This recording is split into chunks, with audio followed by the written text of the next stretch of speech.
Sega recently released Streets of Rage for iOS and Android with their Sega Forever program, and that got me to thinking, what made this game so special? Why did I like this game so much as a kid, and how is it on the iPhone and iPad? Stay tuned, and let's go back to my childhood as we go down memory lane. First, let me start with a little background. Back when I was a kid, my parents used to only allow me about an hour of video games a week, I know, crazy. Unless I had friends over, then we could play as long as we wanted. I also unfortunately would never be able to play a game that was as violent as Streets of Rage, although looking at it now, it doesn't seem so violent at all. Back in the day, I used to have a Super Nintendo, which was a real challenge to get because we weren't exactly wealthy. So with a mix between me working for the money and my parents helping me, I was able to get the Super Nintendo. I believe I got the SNES that came with the Super Mario World 2 game. You better believe I played the mess out of the game because who knew when I was gonna be able to get another game.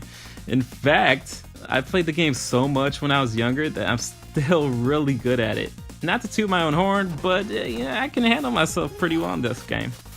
I remember I used to play it with my sister all the time. My sister's about 6 years older than I am, but yeah, we would get into fights at times over their game. Good times. Well, that and Street Fighter, but that's another story for another time. I think the only other game I owned for the SNES was Bulls vs. Blazers and the NBA playoffs. Every other game I had was rented. So, Q and my cousin John. For Christmas, my extended family would always meet together, and this year it was at his parents' house. Turns out, John got a Sega Genesis for Christmas, and I was almost as excited as he was because I knew that I would be able to come over his house all the time and play it too. Man, I remember that night we played the heck out of Sonic the Hedgehog, and I'm not gonna lie, I was starting to like Sonic more than Mario. He was faster and just looked so much cooler than a fat plumber. That's when my love for the Genesis began. Fast forward a few months and my cousin John was able to get Streets of Rage. I remember I was so jealous of him because he used to live close to a pawn shop where he got his games for really affordable prices. So I got to his house that day and we started playing Streets of Rage and I was like, this game is awesome! So what exactly made this game so special? First of all, it was the first game that I had played that had destructible environments. I loved that every time that I saw a barrel, tires, a newspaper stand, or telephone booth, that I could destroy them and get either health or a weapon of some sort. Secondly, it was totally cool that every time that I saw something on the ground, I knew I could pick it up, be it a knife, a sword, a bat, or a huge metal pipe, which honestly was my favorite out of all of them. I knew I could pick it up and start using it. Those were honestly like power-ups because it just really made you look that much better. Lastly, I know that there were other games that also did this, but I love that you could play 2-player. So many games nowadays should have local multiplayer, I really miss that. Not only that, but the characters were totally cool. Adam, Axel, and Blaze were the stuff. I used to always play with Adam. So with all the memories that I have of this game, how does this new release on iOS and Android stack up? Let's do this like I do most of my reviews, but an abbreviated version of course. First, controls and gameplay. The controls are pretty good. I've tried other Sega Forever games, but I think Sega recently updated their control scheme because they seem so much better now.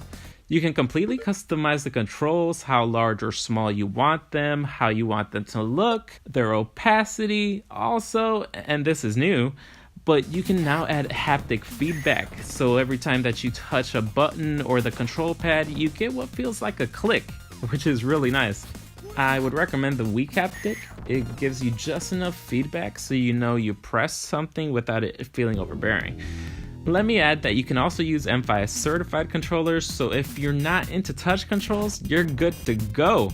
The only other thing I wish it had was Apple TV compatibility. Get on that, Sega, I want to play on my big screen. Gameplay is honestly just as good as I remember it. There are a few times when it lags just a tiny bit, which is beyond me because it's such an old game. It should run silky smooth on modern hardware. Maybe it runs much better on more powerful devices, I don't know, since I don't really own those, but everything plays just as good as I remember it. UI and graphics. The interface is fine. I like that the intro screen looks like a Sega Genesis. That's a nice touch. The buttons are responsive and take you to things like your high score, settings, and a button that you can press to unlock the game for $1.99. I purchased it because I was getting so tired of watching a video every time that I wanted to save. It says that it has local save, but I couldn't figure that out. It's kind of annoying that you have to press a button to sign into Game Center every time that you want to save your game. I don't know why it just doesn't sign in and save automatically. Oh well, just a minor inconvenience. The graphics are great, just as great as I remember them actually. They have the option of using different filters, such as Classic, which reserves the classic 16-bit look, Scan Lines, which looks like you're looking at it through a CRT, and Smooth, which I think smooths out the graphics a little too much, but it's all up to how you want it to look, honestly. The only thing I wish it had was the option to go widescreen. Music and sound. Oh man, it's retro goodness! When I heard it, it just brought a smile to my face. Though sometimes the audio distorts a little. Maybe that was just because I was screen recording while I was playing it. I don't know. Still sounded amazing though. It sounds just like I remember it. Last but not least, story.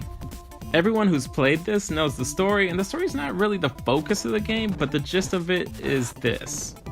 A powerful secret organization has taken over the government and the police force. Sounds familiar. Anyways, in the midst of all the violence and turmoil in the streets, a group of young police officers have sworn to clean up the city, and they are Adam, Axel, and Blaze. So, moral of the story, is this game worth $1.99 to unlock it without ads? For me, with all these memories and the ability to take my phone out of my pocket and play it at any time when I'm bored, absolutely. This game is definitely D-Life HD approved. Alright guys, thanks for coming with me down memory lane. I look forward to doing more videos like this. Let me know in the comments below what you thought of the video and what your memories are with the Streets of Rage series. Remember to smash that like button if you enjoyed the video, it really helps me out a lot. I'm also adding Amazon affiliate links in the description for things like Steam, Apple App Store, and Google Play Store gift cards, just in case you plan on buying this game or other games that you need a gift card for. For every purchase you make, I get a little bit in return, and that helps the channel out a lot. If you want more content like this, remember to subscribe because I release mobile game content like this pretty often. Love you guys, and peace.